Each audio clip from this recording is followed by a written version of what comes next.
Hello guys, welcome back to VC Tech. Previously we configured RIP routing protocol using IPv4 and we saw how routers dynamically exchange routes to build their routing table automatically. However, today we are continuing that discussion, but this time we are moving into IPv6. In IPv6, RIP still exists, but it is known as RIPng, which stands for RIP Next Generation. While the core concept remains the same, exchanging routing information dynamically, the configuration is slightly different because IPv6 uses a different addressing structure and it operates directly on the interface rather than using the network statement like IPv4. In this video, I will show you how to configure RIPng step by step, explain the difference between RIP for IPv4 and also IPv6, and verify that routing is working properly in an IPv4 network environment. Let's get into the main objective for this tutorial. For us to be able to configure RIPng for IPv6, we are going to be using 3 routers. However, you can use 2, but we are going to be using 3 for this tutorial. You can use more, you can use less, but it should be more than 1 router. So we have 3 routers, 3 switches, and a few host devices for this tutorial. Now let's get IPv6 address from the interfaces. Since I've already assigned IP address, I believe you know how to assign IPv6 address to interfaces on the router. So all the routers have their own respective IPv6 address. For that router, for this router over here, it has 3 networks, 3 IPv6 address connected to it, while on this we have 2 networks, 2020 A20 and 2001 B101 DBD, so on, and also on this router. So let's get IPv6 address from the host devices and try to ping. As you can see, we are successful with our IPv6 address. Let's also get the IPv6 address from here. To ipconfig, we just have to copy this. Let's copy this and head over to one of the host devices. Let's use this host device. Let's also get IPv6 address for this host device. We are successful with that. Now let's try to ping this device. Since we've not assigned or we've not configured RIP next generation for the routers, we've not configured it on any of the routers. Let's try to ping and see what happens. So let's ping that device that we copied its IPv6 address.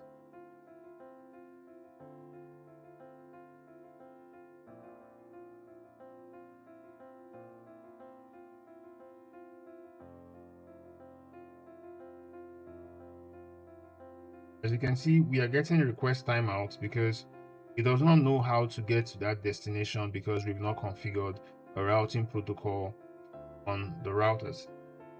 Let's also try to ping from this device over here and see what's going to happen. So let's ping that IPv6. As you can also see, we are getting destination host unreachable. Let's check the IPv6 address. So it got its IPv6 address successfully. Let's also try that one more time and see what's going to happen. So let's ping this device, and as you can also see, we are getting destination host unreachable because we've not configured a routing protocol. We've not configured any routing protocol on the router. Now let's get into that. How do we configure a routing protocol or RIP next generation protocol for IPv6?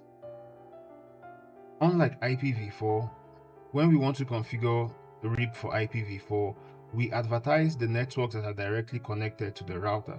So it means for this router, those 2 IPv6 network will be advertised if this was IPv4. However, this is IPv6 and the configuration is slightly different. I'm going to show you when we get to that phase. So let's head over and create our IPv6 RIP routing protocol. We say IPv6 router RIP router RIP. Then it is asking us to specify a name. Guys, this name is very important because this is the name that all the routers are going to be using for them to be able to communicate. So I'm going to be giving this the name to be Tor. We are just going to copy this and do it on all the routers before we get into the next phase. So we're just going to copy this and head over to this router over here and just, so we are just going to paste that configuration. So we are going to paste it here. So just paste it. Now, what we are trying to do is we are letting the router know that it is going to be using RIP routing protocol. However, we are not done with the configuration, as after this phase, we are going to try to ping the host devices one more time and see what's going to happen. So we just have to paste that here. So now the router knows that it is going to be using RIP routing protocol, but there is something else missing. Let's head over to this device and try to ping and see if the configuration we did is complete. As you can also see, we are also getting destination host unreachable, meaning that yes, we might have configured RIPng for IPv6 on the routers. However, we've not tell the router or advertise that configuration to other interfaces. For IPv4, remember it uses directly connected network. However, for IPv6, what IPv6 use is the interface. You have to specify the configuration that you just did on the interface, which is this configuration. You have to enable RIPng on the interfaces. It is going to be using RIPng for IPv6. So what we do is we say interface gig 0/0 and we say IPv6 RIP, then we specify the name and we say enable. By doing this, we're not telling the router that the interfaces that is directly connected, it should go and advertise our RIP routing protocol on those interfaces. So we are done with interface gig 0/0. Let's go with interface gig 0/1 and we say IPv6 RIP Tor enable. Remember this, the name Tor here is the name that you give to the configuration that you're trying to do. So this name could be any name, as long as you're the one creating that name or you're the one giving the name. This is where it is supposed to be.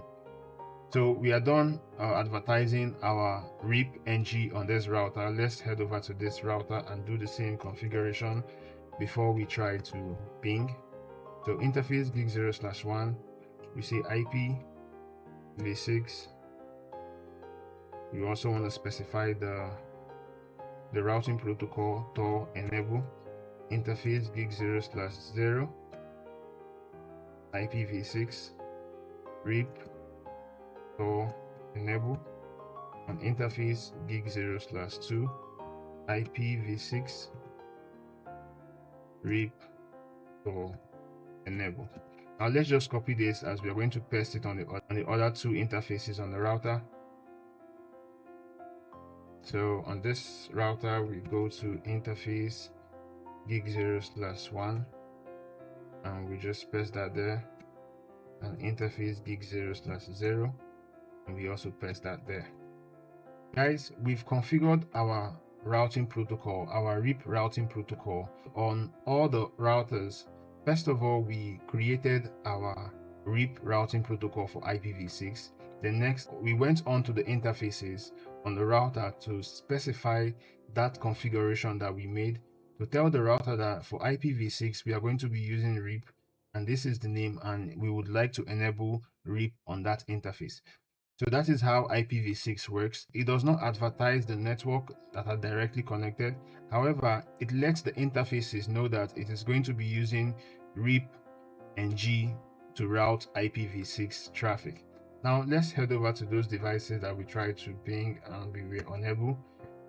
So as you can see, we are able to ping this host device from this local area network. That is how RIPng works. It does not advertise the network that are directly connected. However, it's let the router know on the interfaces that this is the means, or this is the routing protocol that it is going to be using to communicate with other local area network devices. So This is how we configure RIPng on a router to enable host devices in different local area network communicate regardless where they are, as long as we've configured a routing protocol, which for this tutorial we used RIP next generation on the router. The host devices in each respective local area network would be able to communicate with another device in a different local area network. Guys, this is how we configure RIPng on a router to enable communication. I believe you now know the difference between IPv4 RIP routing protocol and IPv6 RIP next generation routing protocol. If this video helped you understand that, why not smash the like button, subscribe to this channel, and I hope to see you in the next video.